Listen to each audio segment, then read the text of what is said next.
아 뭐야 손님들 가겠네. 아니 안 틀렸는데요? 라고 얘기를 하기에는 너무 과연 어른들이 들어줄까? 현실성 있게 이루어질까? 어렸을 때부터 단순하게 아주 간단한 문제라도 참여를 해볼 경험이 있어야 되고 제가 목소리를 냈고 그 의견을 고려해 봐주셨다는 점에서 저는 되게 의미가 있었다고 생각해요. 나 범수 이 젖병 바꿨는데. 어머, 나 똥기저귀 안 버렸네. 우리가 지내집 안방인가? 똥기저귀까지.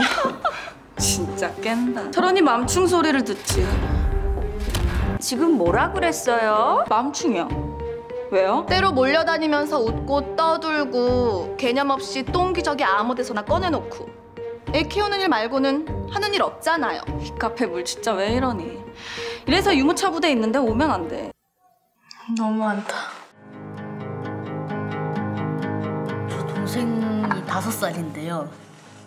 이제 6살이죠. 대부분 다 귀엽다고 하는데 사실 좀 종업원들이 좀 아 뭐야 손님들 가겠네라는 살짝 뭔가 좀 짜증스러운 표정으로 볼 때가 많아요. 뭐지 왜 쳐다보지 그러고 약간 왠지 모르게 동생을 조용히 하라고 하고 싶기도 하고 약간 그런 느낌이었어 그때는. 저번에 친구들끼리 근처에 있는 카페에 갔는데 애들끼리 이제 차를 시켜놓고 얘기를 하고 있었어요. 근데 주위에 있는 어른들이 너네 부모님은 같이 안 왔니? 이렇게 물어보면서 계속 저를 약간 쳐다보는 듯한 그런 느낌을 받았는데 불편했어요.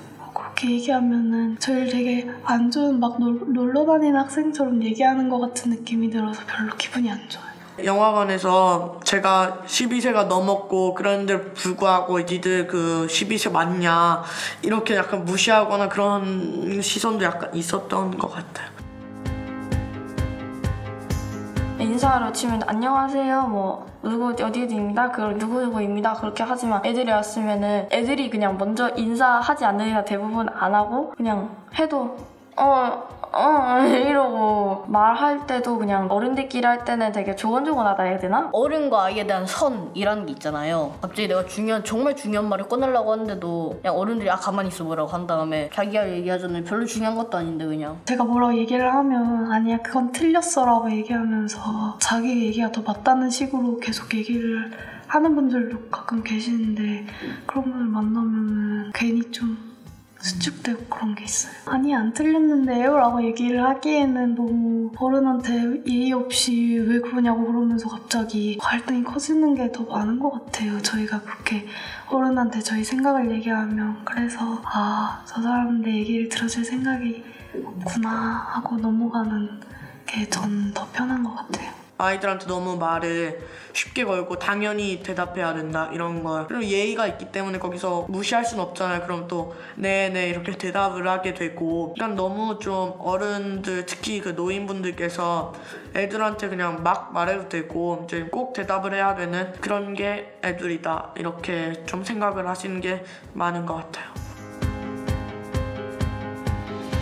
20대 문화, 30대 문화, 40대 문화는 도시 곳곳에서 찾아볼 수 있는데 의외로 애들이 많은 그 서울이라는 동네도 그렇고 제가 살고 있는 그런 데서 10대나 아니면은 진짜 어린 친구들이 갈 데가 있나? 애들이 따로 모여서 놀 수 있는 그런 공간들을 만들어줬으면 되게 좋겠어요. 학교 놀이터도 있는데 거기는 따로 돼 있는 유치원의 놀이터라서 놀기가 힘들고 주변 아파트의 놀이터는 다 거기 아파트 주민 아니면 놀지 말라고 경비 아저씨가 막 내쫓아서 거기서 놀 수도 없어요. 특히 겨울에는 너무 추워갖고 밖에서 잘 못 노니까 실내에 아이들끼리 놀 수 있는 공간을 만들었으면 좋겠어요. 길 가다가 골목길에 그런 데 있는 전봇대가 있었는데 거기에 철사가 딱 아이들의 눈높이에 한 제 또래보다 조금 어린 그런 눈높이에 되게 감겨 있었던 거예요. 지나가다 보니까 진짜 딱 눈에 찔릴 뻔하고 그러고 딱 피했던 그런 경험이 있었는데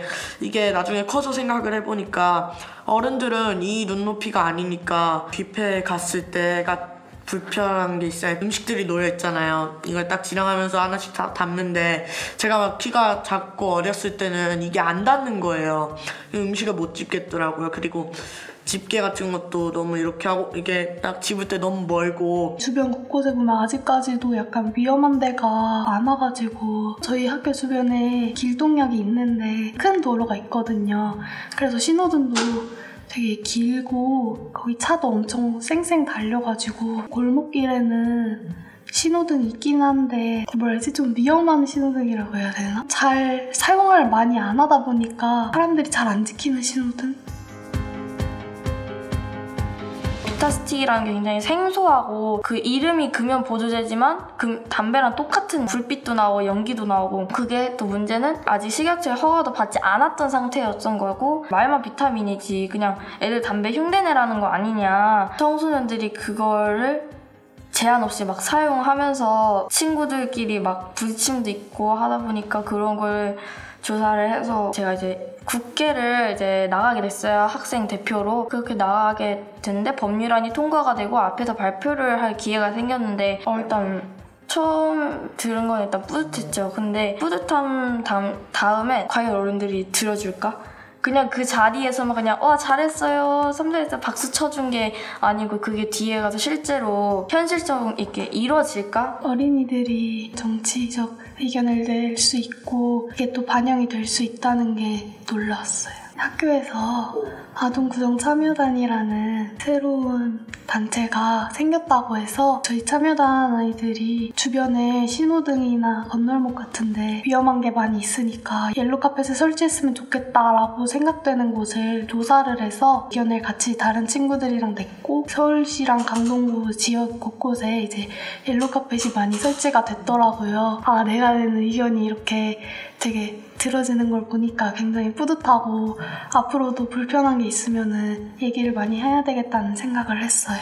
아직도 제가 참 잘했다고 생각하는 정책이 올해 하나 있었는데 순대타운에서 청소년들을 많이 쓰는데 제대로 일당을 받지 못하는 경우가 많다라는 얘기를 들은 적이 있어요. 그리고 애들이 노무사라는 그런 제도를 좀 모르는 걸 보고 그러면은 좀 다가갈 수 있는 동네 형 같은 그런 사람? 돈 떼이면 받아줄 수 있는 약간 그런 착한 사람?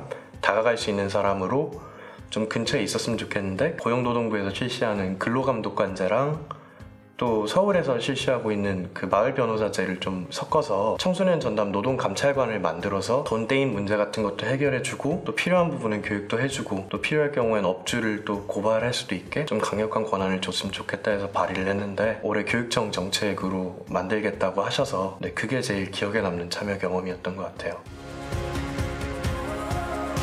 항상 애들 역량이 부족하다고 지적을 하시는 분들이 많은데 실제로 역량이 부족하기도 해요. 근데 그 이유는 어디서 오느냐라고 보면 그러니까 교육을 받을 기회가 있어야 되고 실제로 어렸을 때부터 단순하게 아주 간단한 문제라도 참여를 해볼 경험이 있어야 되고 내 문제에 대해서 내가 한번 고민해볼 기회가 있어야 되는데 그게 없어서 저는 아직 그냥 그거를 할 역량을 부족하게 만들고 있지 않나 사회가? 당장 아동 그냥 그날 살아가는 자기 문제를 얘기하는 게 가장 아동이 할 수 있는 사회 참여가 아닐까 싶어요. 그냥 자기 주변의 것들을 개선하고 자기 생각에서 최대한 발전한 내용을 갖다가 이게 맞지 않으면 얘기를 하고 하나의 의견을 말을 할 때도 그냥 무작정 말하지 않고 우리도 생각을 하고 이 점에서 어떻게 뭐가 갈라질까? 어떨까? 과연 이게 괜찮을까? 그렇게 생각을 하고 말을 하는 거기 때문에 어떤 점에서 그런 거야? 어가 문제여서 그걸 낸 거지? 만약에 된다면 어떤 식으로 실현을 하는 방향이 좋을 것 같아? 그렇게 물어봐 주셨으면 좋겠어요. 제가 저번에 학원에서 집에 돌아오는 길에 항상 거의 가로등이 없어서 어두웠었거든요. 그래서 저녁에 오기가 무서웠는데 말을 했어요. 거기 가로등을 설치해달라고. 근데 실제로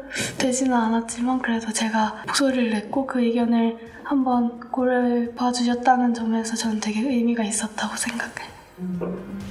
그러면 그거